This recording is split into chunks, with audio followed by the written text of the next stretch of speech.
Assalamualaikum warahmatullahi wabarakatuh. Waalaikumsalam. Alhamdulillahi ala ihsani wa syukru lahu ala taufiqihi wa amtinani wa ashhadu an la ilaha illallah wahdahu la syarika lahu ta'ziman li sya'ni wa ashhadu anna Muhammadan abduhu wa rasuluhu da'i ila ridwani wa sallallahu wa sallam alaihi wa ala alihi wa sahbihi wa ikhwani amma ba'd. Ayyuhal ikhwa wal akhwat, a'azzani wa a'azzakumullah, saudara-saudariku yang semoga dimuliakan oleh Allah. Seperti biasa di malam Rabu kita mengkaji pembahasan tauhid dan akidah menggunakan kitab At-Tauhid alladzi huwa haqqullahi 'alal 'abid, karya Syekhul Islam Mujaddidud Da'wah Muhammad ibn Abdul Wahhab bin Sulaiman At-Tamimi rahimahullah. Ya, pada pertemuan sebelumnya kita sudah atau masih di bab la yudbahu lillahi bimakanin yudbahu fihi li ghairillah. Bab tidak boleh menyembelih hewan untuk Allah di tempat yang digunakan untuk menyembelih hewan untuk selain Allah. Tidak boleh kita menyembelih hewan untuk Allah di tempat yang biasanya digunakan untuk menyembelih hewan untuk selain Allah. Untuk selain Allah ini bisa jin, atau mungkin malaikatkah, nabikah, atau walikah yang di dalam kubur dan semacamnya. Itu diharamkan dan itu adalah kemusyrikan. Ya, pada pertemuan sebelumnya kita sudah masuk masail. Ya, udah sampai masail berapa itu? Dua ya, baru dua. Masalah madhab apa? Ya, kita fokuskan sini lah. Fihi masail, dalam bab ini ada beberapa masalah. Al-ula, yang pertama, tafsiru qauli ta'ala la takum fihi abada, yaitu tafsir firman Allah Ta'ala la takum fihi abada, jangan kamu sholat di situ selama-lamanya. Jangan engkau sholat di situ, wahai Nabi, selama-lamanya. Sholat di mana? Di Masjid Dirar, ya. Sebagaimana Nabi tidak dibolehkan beribadah di tempat yang digunakan untuk bermaksiat kepada Allah, maka begitu pula kita dilarang menyembelih hewan di tempat yang digunakan untuk apa? Menyembelih hewan untuk selain Allah. Itu maksudnya penulis menyebutkan itu, ayat itu. Ats-tsaniyatu, permasalahan kedua, annal ma'siyata qad tu'athiru fil ard wa kadzalika ta'ah. Maksiat kadang berpengaruh kepada tempat, demikian pula ketaatan. Artinya, kalau kita beribadah di suatu tempat yang ada maksiat, hasilnya beda dengan kita beribadah di suatu tempat yang kurang maksiat. Betul? Ini sudah kita bahas ya. Contohnya ibadah di masjid dengan ibadah di pasar. Ibadah di pasar sah tidak? Sholat di pasar boleh? Boleh. Tapi pahalanya sama tidak dengan sholat di masjid? Tidak. Ya, ini berpengaruh. Karena di pasar ini tempat yang penuh dengan maksiat. Tapi bukan berarti kalau saya tinggalkan pasar, enggak apa-apa ya. Kalau apalagi mata pencarian kita di pasar, nggak masalah. Yang penting bagi yang kerjanya di pasar, perbanyaklah istighfar, perbanyaklah zikir, karena disitulah tempat setan memancangkan panji peperangan. Artinya masjidnya di pasar, masjidnya di pasar. Ya mudah ya, kalau ke masjid kan nggak ada insya Allah. Kalau pasar itu kan identiknya di situ orang dusta, mengucapkan kata-kata kotor dan semacamnya. Ya, kalau kita di situ setiap hari dengar, ya kan ini kan masalah kan. Makanya caranya bagaimana supaya kita selamat? Banyak istighfar, zikir dan semacamnya. Ya, itu di pasar ya. Kalau di masjid kan agak sedikit kan. Memang ada di masjid, di suatu masjid orang mengucapkan kata-kata kotor, ada dusta. Tapi kalau dibandingkan di pasar, lebih banyak mana? Pasar ya. Makanya ibadah pahalanya beda. Kita ibadah di masjid dengan di pasar. Apalagi kalau ibadahnya dibandingkan dengan di kubur. Ya, Bapak ya. Banyak orang lebih semangat baca Quran di kubur dibandingkan baca di masjid. Ini keliru juga. Harusnya kita harus meyakini tempat yang paling baik di muka bumi adalah masjid, ya, bukan kubur ya. Justru kalau kubur itu banyak peringatan dari Nabi untuk jangan jadikan rumah kalian seperti kubur, di kuburan yang tidak digunakan untuk sholat dan ibadah. Berarti kuburan bukan tempat Badak. ibadah. Ya kalau mau ibadah di masjid. Kalau baca Al-Quran di rumah macam mana tak? Apa? Baca Al-Quran di rumah boleh? Tidak Boleh, boleh. Di rumah boleh. Harus. Kan bukan di kuburan tuh. Di rumah ya. Kalau di rumah boleh, ya. Cuma tentu saja antara rumah dengan masjid lebih baik masjid, kecuali kalau kita di masjid khawatir apa jadi ria, timbul ria, mungkin saya baca Quran disaksikan orang timbul bagaimana, maka kalau dalam kondisi seperti itu di rumah lebih afdal. Begini tak? Ya. Misalnya orang menganggap kita di rumah banggakan, tapi di sini enggak. Itu karena Allah atau baca Iya. Al-Quran. Macam mana itu tak? Apa-apa, lanjut Pak. Lanjut aja kan? Kita nggak usah memperhatikan penilaian orang. Ya kalau kita memang sudah ikhlas, jalan. Iya. Memang Mau. banyak penyanyi orang kayak gitu kan? Iya. Justru kalau kita meninggalkan amalan karena takut ria, itu adalah ria kata para ulama. Hati-hati. Jadi jangan sampai kalau kita misalnya saya mau melakukan amalan, mau baca Quran, nanti dibilang ria. Lanjut aja baca Quran. Itu bisikan setan itu, supaya kita ini akhirnya tidak baca Quran, tidak beramal. Saya mau sedekah nih. Nanti dibilang orang, itu pengen pamer. Maka lanjut ya sedekah. Jangan kita turuti setan, akhirnya kita tidak sedekah. Nah, itu hati-hati ya. Tarkul amal liti'adi anir riya. Kalau lama meninggalkan suatu amalan karena takut riya, itu adalah riya. Nah, Ya. apakah dapat kita hasil dari bacaan Al-Quran kita itu nanti di akhirat apakah dapat pahala kita? Gimana? Membaca Al-Quran di rumah itu, apa kita dapat pahala nanti di akhirat? Gimana? Kalau bacanya di rumah, Iya. tentu lah. Iya. Tentu di tempat manapun dapat pahala. Oh, iya. Iya, dapat pahala di masjid, di rumah.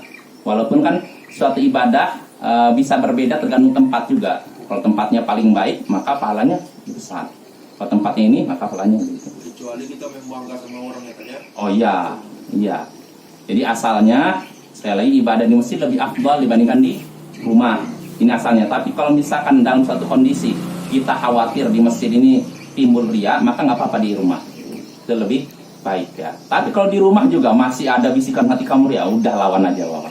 Itu setan ingin menjadikan kita meninggalkan amalan. Ya. Hati-hati ya. Kadang setan itu begitu.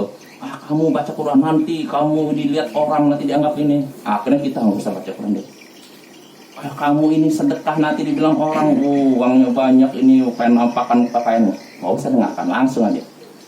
Ya, kalau memang niat kita lillah, nggak usah pedulikan siapa orang. Nah, terus yang jadi pertanyaan, bagaimana kalau saya sudah bersedekah, sudah baca Quran, saya ikhlas, sudah selesai. Tiba-tiba terdengar selesai ini, terdengar pujian untuk kita. Bagaimana nih, mempengaruhi amalan kita? Tidak. Kalau udah selesai, udah, itu justru kata Nabi kabar gembira yang disegerakan untuk seorang mukmin. Kalau kita beramal soleh, niatnya lillahi ta'ala, selesai beramal dipuji, sebenarnya itu kabar gembira untuk kita. Tapi setelah itu kita juga tetap jaga, jangan sampai setelah itu ujub, saya hebat nih dibandingkan orang sebelah itu nggak terdengar sama sekali bacaan Quran. Saya baca Quran terus, nah hati-hati ya. Seseorang dalam keadaan tidur, misalkan tidur malam hari, bangun subuh dalam keadaan tidak salat malam, itu lebih baik daripada orang yang bangun di malam hari salat malam tapi dalam hatinya ada perasaan saya lebih baik daripada mereka. Ujub, bukan sombong, ujub. Ujub itu merasa diri lebih tinggi. Kalau sombong itu merasa diri lebih tinggi dan menolak kebenaran, meremehkan orang, merendahkan. Menolak kebenaran ya, menolak kebenaran dan merendahkan, merasa lebih tinggi dan menolak kebenaran, itu namanya sombong. Tapi kalau sedang sekedar merasa lebih tinggi, ini namanya ujub. Kedua-duanya nggak boleh, Bapak ya. Kita tetap mandang siapapun saudara kita sama muslim, pelaku maksiat kah atau apa, jangan kita memandang dengan pandangan merendahkan. Nggak boleh. Itu termasuk perkara ujub dan itu perkara yang tercela. Ya. Kalau memang itu maksiat, seorang terlihat maksiat, ya kita katakan dia bermaksiat. Saya tidak suka dengan perbuatan dia. Saya membenci dia karena maksiatnya. Tapi jangan kita pandang dia kita lebih tinggi dia. Begitu juga kalau orang terjatuh dalam bid'ah, misalnya seorang melakukan bid'ah, kita juga jangan mandang rendah, enggak. Bisa jadi karena ketidaktahuannya dia dimaafkan. Sedangkan kita karena ujub kita merasa lebih tinggi, Allah campakkan ke dalam neraka. Maka nggak boleh begitu. Tapi ini sekali lagi bukan berarti kita mendiamkan kemungkaran. Tetap ingkari kemungkaran. Ingkari kemungkaran, entah itu berupa syirikah, bid'ahkah, atau maksiat semacamnya, ingkari. Ya. Tapi sekali lagi jangan sampai ada dalam diri kita perasaan lebih tinggi daripada yang lainnya. Jelas Bapak-bapak? Itu tadi ya, maksiat kadang berpengaruh pada tempat, sebagaimana demikian pula dengan ketaatan. Ya, ats-tsalitsatu, permasalahan ketiga kata Syekh rahimahullah, raddul mas'alatil musykilati ilal mas'alatil bayyinati liyazulal iskal. Mengembalikan masalah yang muskil, yang tidak jelas, kepada masalah yang jelas, supaya hilanglah ketidakjelasan. Hendaknya dikembalikan masalah yang tidak jelas kepada yang jelas, supaya ketidakjelasan itu hilang. Maksudnya apa? Ini kan terkait dengan penyembelihan. Seorang datang kepada Nabi, dia ingin bertanya tentang apa? Dia ingin bernazar menyembelih unta di daerah apa? Buana. Nah, dia merasa tidak jelas hukumnya apa ya, bernazar di daerah Buana. Tidak jelas kan? Makanya dia bertanya. Nah, maka Nabi pun sebelum menjawab ditanya dulu, apakah di situ ada sembahan jahiliyah dulu yang pernah disembah? Ada berhala jahiliyah? Jawab tidak. Apakah dulu di situ ada perayaan orang-orang jahiliyah? Jawab tidak. Jadi jelas kan? Maka Nabi pun setelah itu nyatakan, tunaikanlah nazarmu. Tadinya sahabat ini merasa tidak jelas masalahnya kan? Maka oleh Nabi dijadikan jelas. Ya, dengan bertanya. Jelas Bapak-bapak? Ini jelas nggak? Tadi tidak jelas, sekarang jadi jelas. Ini masalah ketiga. Ar-rabi'atu, permasalahan keempat, istifsalul mufti idahtaja ila dzalik. Mufti hendaknya merinci jika memang itu dibutuhkan. Mufti itu orang yang berfatwa, memberikan jawaban masalah agama. Hendaknya memperinci masalah jika dibutuhkan, jika dia membutuhkan demikian. Maksudnya begini, orang sahabat Nabi tadi kan bertanya tentang hukum menyembelih apa? Unta di daerah Buana. Nah, ini Nabi bisa saja menjawab boleh, tidak, ya kan? Tapi ini butuh dirinci, karena kalau Nabi bilang boleh, ternyata di Buananya pernah dijadikan, arti Nabi sudah menjadikan orang tersebut terjatuh dalam kesalahan, ya kan? Makanya Nabi nggak langsung iya boleh atau tidak, dirinci dulu, ditanya dulu. Di situ di Buana, apakah pernah ada sembahan jahiliyah, berhala-berhala yang disembah? Sahabat Nabi jawab tidak. Ditanya lagi, apakah dulu di Buana di situ ada perayaan orang jahiliyah? Dijawab tidak. Nah, ini kan Nabi merinci kan, tidak menjawab iya atau tidak. Nah, setelah dapat jawaban tadi, barulah Nabi menyatakan apa? Tunaikanlah nazarmu. Boleh artinya. Nah, ini jadi seorang mufti, ustadz, buya, kiai dan semacamnya, kalau ditanya, kalau memang dia butuh dirinci. Tapi kalau tidak butuh dirinci jawabannya, nggak usah dirinci. Jelas Bapak? Ya contoh gimana ya? Contoh pertanyaan masalah misalkan. Ya, misalkan contohnya begini, yang banyak pertanyaan sering saya dengar, dan mungkin para asatidzah, para ustadz pun banyak yang mendapat pertanyaan seperti ini. Ada seorang suami bertanya, Ustadz, apa hukumnya mengucapkan kata cerai kepada istri ketika marah? Apa hukumnya mengucapkan kata cerai, kamu saya cerai, atau kita cerai, dalam keadaan marah? Apa hukumnya? Apakah jatuh talak atau tidak? Nah, seorang mufti, ustadz buya nggak bisa langsung jawab ya jatuh atau tidak jatuh. Seharusnya dia apa dulu? Rinci. Marahnya seperti apa dulu? Apakah marahnya dalam artian marah seperti orang gila yang tidak sadar apa yang diucapkan, atau sekedar marah, ya marah orang marah, tapi masih sadar dengan apa yang diucapkan? Harus dirinci dulu. Kalau misalkan yang nanya ini, maksud saya itu marahnya dalam keadaan nggak sadar saya ketika ngomong saya nggak tahu di bumi atau di mana itu. Saking marahnya yang luar, nggak sadar dengan apa yang diucapkan. Nah, kalau memang seperti itu yang Anda tanyakan, maka talak tidak jatuh. Talak itu tidak jatuh dalam keadaan marah yang seperti itu, tidak sadar dengan apa yang diucapkan. Tapi kalau maksud Anda dengan marah adalah ya marah seperti orang marah, maka itu jatuh. Marah yang masih sadar dengan apa yang diucapkan. Karena yang namanya talak, cerai, tentu saja terjadi ketika marah kan? Jarang kan suami istri yang saling mencintai tidak, sini deh. kamu saya cerai. Ada? Jarang rata-rata. Rata-rata ketika marah kan, kamu ini kurang, kamu saya cerai. Kan gitu kan? Ya kan? Nah, kalau memang dia mengucapkan kata cerainya dalam keadaan marah yang masih sadar dengan apa yang keluar dari lisan, maka ini sudah jatuh cerai, jatuh talak kan? Tapi kalau marahnya dalam kondisi itu orang gila, ya, saya kasih contoh orang gila, artinya apa? Dia nggak sadar dengan apa yang diucapkan, maka yang seperti ini tidak jatuh talak. Jelas Bapak ya? Nah ini, kalau seorang ustadz, buya ditanya, apa saya mengucapkan kata cerai dalam keadaan marah, apakah jatuh? Maka harus dia apa? Rinci. Ya, jangan langsung jawab begitu. Jelas Bapak? Termasuk juga misalkan seorang ditanya tentang misalkan permasalahan apa? Contohnya perlu dirinci. Sholat dalam keadaan apa contohnya guys? Kalau lagi ini nggak ingat sedang. Itu perempuan, Ustaz. Apa itu? Kalau enggak, Apa? ini perempuan. Perempuan. Oh itu khilaf nggak yang perlu rincian apa kira-kira ya? Apa ingat? Ada yang ingat? Atau ya inilah permasalahan lagi. Ustaz, apa hukumnya sholat di masjid yang ada kubur di situ? Apa hukum sholat yang di masjid? Sholat di masjid yang situ ada kubur. Nah jawabannya ini juga harus dirinci. Kuburnya di mana? Di dalam masjidnya atau di luar masjid? Nah gitu. Di luar mihrab atau maksudnya di balik pagar. Nah itu dirinci. Karena hukumnya beda-beda ini Bapak ya.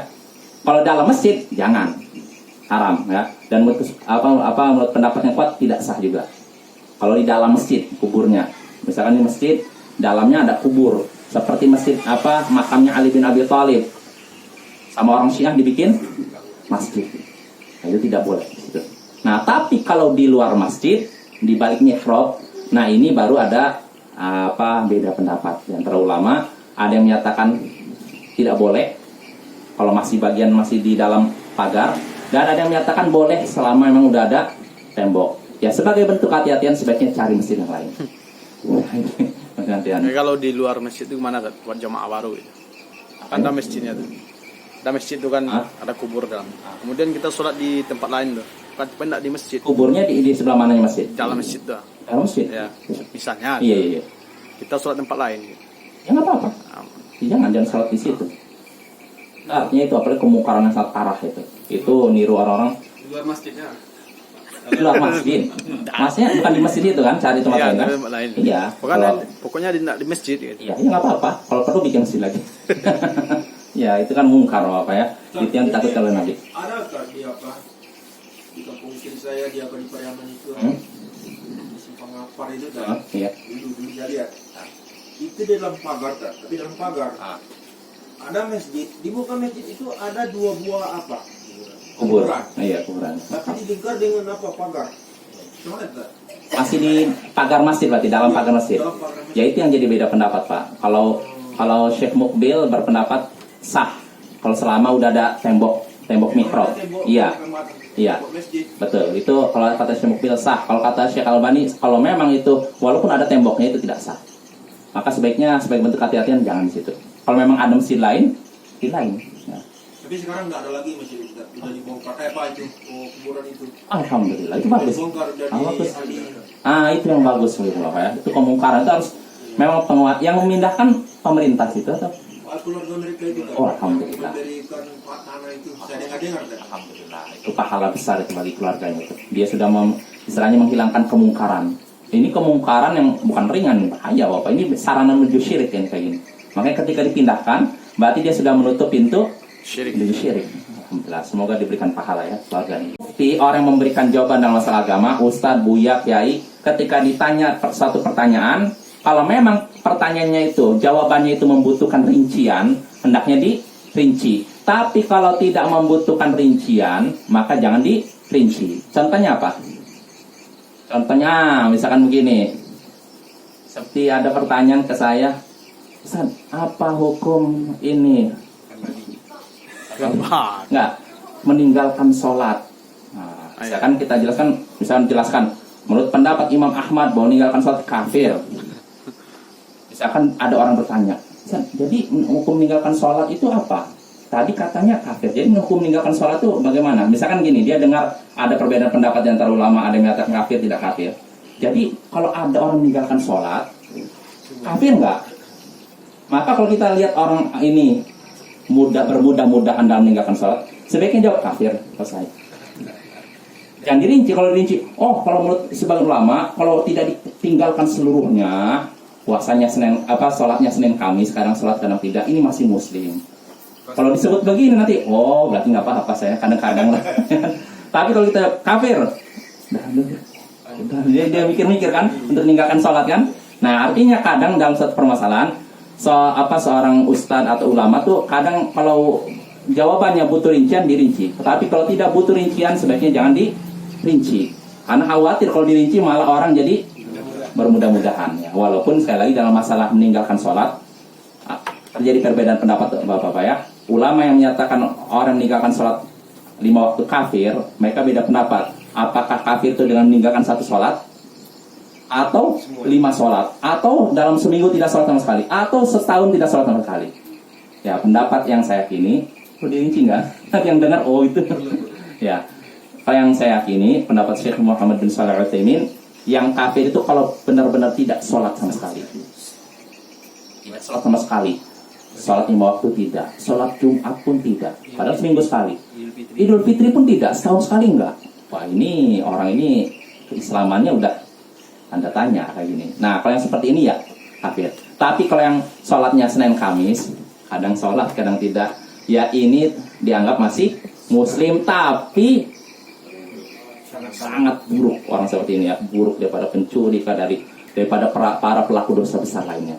Yang sepakat para ulama sebagaimana disebutkan oleh Imam Ibnul Qayyim ya. Jelas Bapak ya. Jadi ada kadang dalam satu permasalahan kita butuh jawaban yang diperinci dan kadang tidak perlu diperinci. Kita lihat kondisi siapa yang bertanya. Kalau yang bertanyanya para penuntut ilmu, insya Allah nggak apa-apa dirinci semua. Tapi kalau nanya orang awam, kita lihat dulu kondisinya. Kira-kira dia butuh tidak kalau jawaban saya diperinci. Kalau butuh, jelaskan. Tapi kalau tidak butuh, sebaiknya jangan disebutkan. Kalau setahun sekalinya karena tradisi seperti Idul Fitri kan, itu kan kalau nggak salat kan nggak enak sama orang itu. Tapi dia 5 waktunya nggak sama sekali karena Idul Fitri ini karena malu nggak enak jadi datang kan. Ya kita menilai secara lahir. Lahirnya dia udah selesai. Adapun hati kan kita nggak tahu. Ya seorang hatinya itu serahkan pada Allah. Tapi kalau lahirnya dia udah sholat, muslim. Tapi kalau ada pemerintahan Islam Bapak yang memang menegakkan syarat Islam, orang yang meninggalkan sholat itu harusnya dipanggil, disuruh sholat. Kata para ulama, sholat enggak? Kalau enggak sholat, ada 4 pendapat para ulama. Ada yang menyatakan kalau pendapat mazhab Hanafi dipenjara dia, sampai mau sholat atau mati di penjara. Yang kedua pendapat mazhab Syafi'i, salah satu pendapat mazhab Syafi'i, orang seperti ini dipukul dengan kayu, sampai mau sholat atau mati gitu kan. Berat ini kan. Pendapat ketiga, pendapat mazhab Syafi'i juga, ulama mazhab Syafi'i, bahwasanya orang yang meninggalkan sholat ditusuk dengan benda tajam sampai dia mau sholat. Dan oh iya sholat. Kalau nggak mau, ayo sholat. Sampai dia sholat. Kalau nggak begitu terus ini. Nah yang terakhir ini pendapat mayoritas ulama, bahwasanya orang yang meninggalkan sholat dipancung. Tapi disuruh dulu sholat. Kamu sholat nggak? Kasih waktu kan, sholat. Tapi kalau nggak mau juga ya udah. Berat kan? Artinya meninggalkan sholat itu bukan perkara yang remeh, besar Bapak ya. Itu pembeda antara muslim dengan kafir, sholat ya. Makanya sebagian ulama menukil ijma' para sahabat bahwasanya orang yang meninggalkan sholat kafir. Ya, walaupun ijma' ini masih dikritik sebagian ulama, tapi banyak yang menukil bahwasanya para sahabat Nabi sepakat bahwasanya orang yang meninggalkan sholat adalah kafir. Dan ini ilmu Bapak ya. Walaupun saya dengar katanya ada yang mempermasalahkan ketika saya khutbah membahas masalah ini, keras katanya. Padahal saya sampaikan hadis Nabi, ya kan? Dan yang menjelaskan juga para ulama.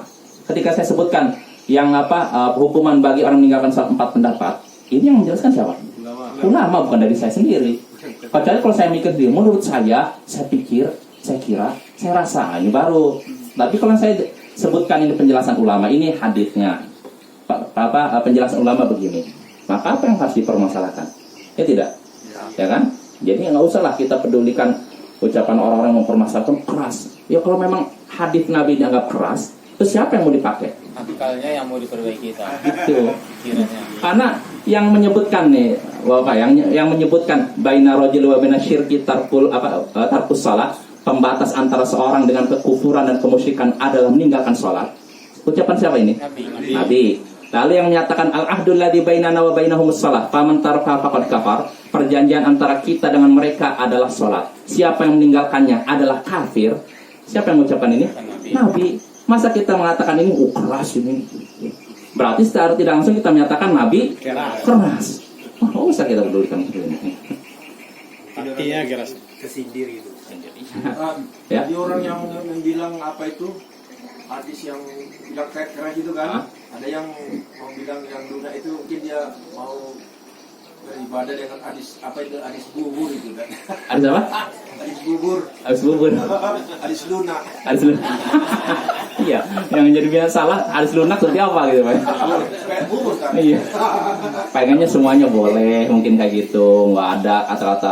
Mungkin maksudnya siapa yang meninggalkan sholat tidak layak, siapa yang berzina ini tidak pantas. Mungkin kita aja mungkin pengennya gitu ya. Orang nggak takut. Iya, orang kayak gitu gimana? Nggak takut. Iya, sedangkan hadis Nabi berisi seperti itu. Namanya apa? Metode dalam Islam Bapak, at-targhib wa tarhib. Mendorong orang untuk melakukan maksiat, mengiming-imingi orang untuk melakukan ketaatan, dan menakut-nakuti dari maksiat. Jadi menakut-nakuti ini bagian dari metode pendidikan dalam Islam. Iya, dalam pendidikan gitu juga kan. Makanya Allah sebutkan dalam surat Al-Baqarah, fattaqun nar allati uiddat lil kafirin. Takutlah dari neraka yang disediakan untuk orang-orang kafir. Lalu pada ayat yang lain, wabasyiril ladina amanu wa amilus shalihat. Berilah kabar gembira kepada orang-orang yang beriman dan melakukan soleh. Tuh, nakut-nakuti lalu ngasih ini metode dalam Islam. Maka nggak bisa kita katakan keras. Jadi kalau beragama mengikuti selera orang, Bapak, ini akan apa? Kacau. Makanya Allah katakan dalam surat Al-Mu'minun, walau ittaba'al haqqu ahwa'ahum la fasadatis samawati wal ardu wa man fihin. Seandainya kebenaran itu mengikuti selera mereka ini siapa? Manusia, tentu akan rusaklah langit dan bumi dan seluruh yang ada di dalamnya. Seandainya kebenaran itu ngikutin selera manusia, rusak langit dan bumi, kiamat, Bapak. Nah, selera beda-beda. Ya selera orang kan beda-beda. Ada orang seleranya begini, ada begini. Gak bisa disamakan. Maka kacau ya. Maka kita dalam beragama nggak usah ngikuti selera masyarakat, selera orang atau apa yang kita ikuti. Qala Allah wa qala Rasul. Allah berfirman, Nabi bersabda, ini aja. Tapi Ustaz, ada Ustaz yang nggak mau hilang jamaahnya, jadi dia agak meringan gini. Kita nggak mencari keridhaan manusia, ya, keridhaan Allah. Takut hilang jamaah. Yang tadi itu Pak, yang kayak mengingkari tadi itu kan mengingkari, berarti kan sama mengingkari Nabi dengan Allah. Berarti kan itu kan kalian kafir. Yang mana? Ya kan berarti kan nggak menerima hadis Nabi itu kan berarti hadis Nabi itu kan dari Allah. Ya itulah yang jadi masalah itu kan betul. Itu ya itulah kalau seorang tuh Bapak udah menolak hadis Nabi. Kita nggak berbicara ayat. Kalau ayat jelas sepakat para ulama kan kafir kan. Tapi kalau hadis, apa ada orang muslim, orang mengaku muslim tapi nolak hadis? Ada. Karena orang nolak hadis dia merasa saya nggak akan dianggap kafir. Padahal orang nolak hadis pun bisa kafir. Maka Imam Ahmad bin Hanbal pernah berkata, man radda hadis ain Nabi sallallahu alaihi wasallam faqad syafa, apa namanya? Di halakat ya, apa namanya? Faqad halak. Lafalnya saya lupa. Siapa yang menolak hadis Nabi maka ia sudah binasa. Berada dalam jurang kebinasaan. Artinya bukan dosa ringan. Makanya para ulama menyatakan orang ingkarus sunnah kafir. Ingkarus sunnah menolak hadis Nabi. Berapa hadis Nabi yang ditolak lalu seorang dianggap kafir? Ini ada beda pendapat. Tapi sebenarnya menyatakan walaupun satu hadis dan dia tahu hadisnya masyhur bahwa itu hadis sahih, ditolak bisa kafir. Makanya hati-hati, jangan bermudah-mudahan malah hadis mempermasalahkan hadis ini nggak cocok dengan masyarakat atau hadisnya terlalu keras. Masa hadis harus disesuaikan dengan kita? Nggak bisa lah. Walaupun itu keras, kalau itu hadis Nabi kita terima ya. Walaupun terasa berat dalam hati kita kan. Nah, ini sikap seorang muslim. Kalau seorang mendengar hadis Nabi merasa berat, berarti imannya masih lemah, dipertanyakan ya. Harusnya kita terima ya. walaupun itu terasa berat dalam hati kita. Jelas Bapak? Ya, kita kembali lagi. Itu masalah keempat ya, hendaknya seorang mufti merinci jawaban jika memang dibutuhkan, diperlukan. Al-khamisatu, permasalahan kelima, anna takhsisal buq'ati bin nadri la ba'sa bihi idza khala minal mawani'i.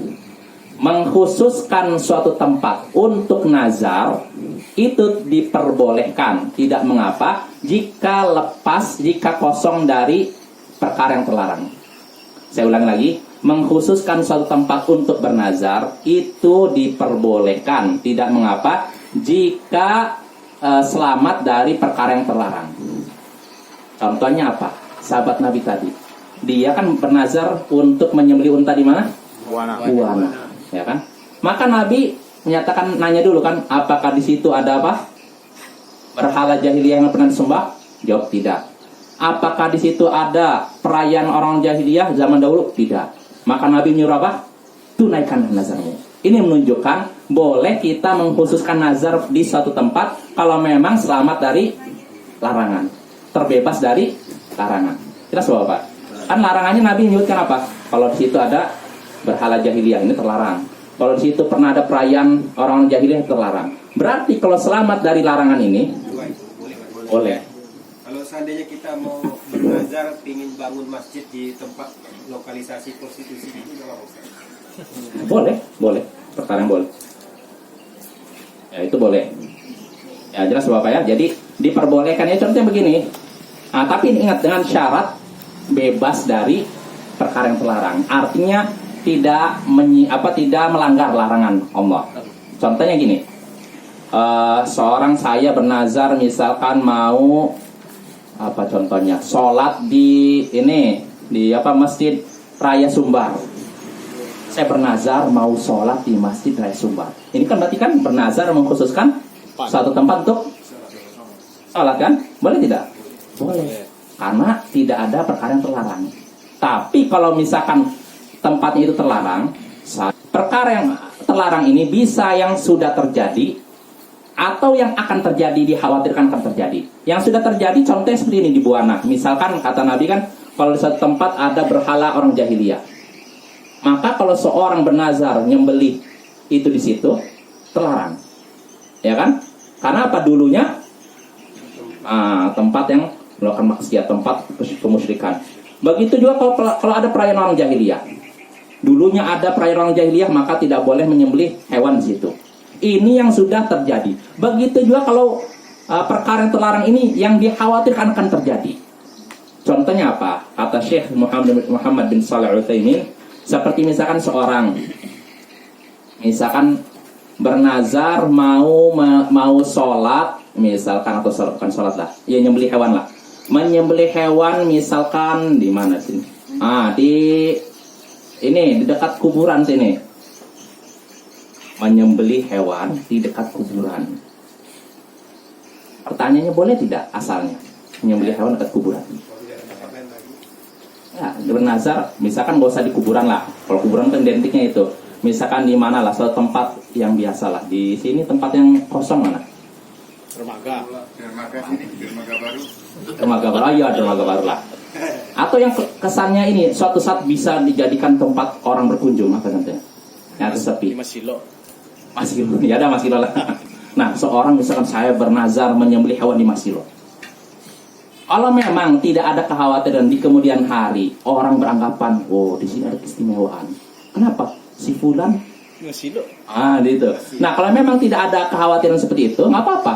Seorang bernazar menyembelih hewan di Masilo. Tapi kalau dikhawatirkan orang-orang awam, orang-orang bodoh beranggapan, menyembelih hewan di Masilo itu ada utamanya. Kenapa? Si fulan itu udah ngaji loh, dia udah belajar agama, dia nyembelih hewannya di sana.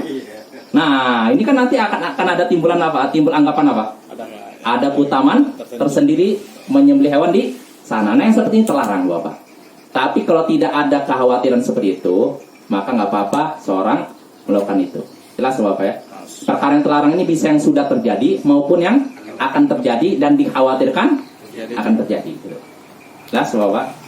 Kita lanjut.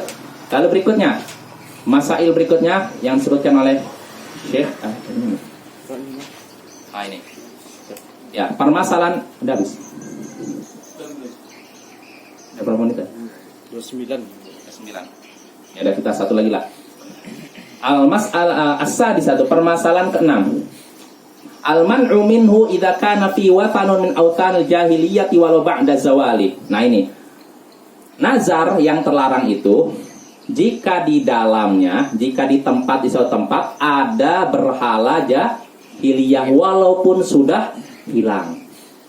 Nazar yang terlarang di suatu tempat, yaitu jika di tempat tersebut pernah ada berhala jahiliyah walaupun sudah hilang.